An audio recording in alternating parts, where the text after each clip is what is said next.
Comment la Russie achète précisément des machines à laver en Europe pour reconstituer son matériel militaire. Racontez-nous. Eh bien, vous imaginez bien que c'est pas pour laver leur linge sale en famille, mais pour les composantes de ces machines et notamment les semi-conducteurs que vous voyez là. Ce sont des petites pièces de haute technologie qui sont réutilisables pour à peu près tous les objets technologiques qu'on utilise pour les armes russes, les drones et les chars. On s'aperçoit déjà depuis plusieurs semaines que les Russes sont obligés de racler les fonds de tiroir, par exemple en matière de drones.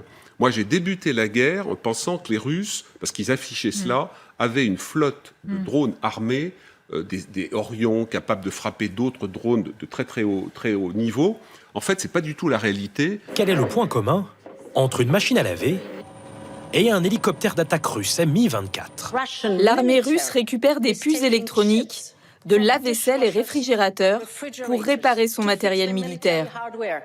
Ils n'ont pas une flotte de drones très importante. Et on s'aperçoit qu'ils utilisent des vieux drones du ministère de l'Intérieur qui servent notamment dans les catastrophes naturelles pour aller faire de la recherche. Il y a toute une gamme de matériel qu'on a retrouvé sur le terrain abattu par les Ukrainiens qui montre que les Russes, pour l'instant, sont en fin de capacité. Regardez s'il vous plaît, le The Economist considère que le Kremlin, l'année dernière, produisait 300 drones. Les Shahed, la même quantité aujourd'hui est produite en 3 jours. On est passé par mois en 3 jours. Ça donne évidemment un éclairage sur les bombardements qu'on voyait tout à l'heure. Comment est-ce possible, Xavier Titelman, vous connaissez l'affaire des drones par cœur, comment est-il possible que les Russes arrivent à faire aussi bien maintenant que les Ukrainiens ?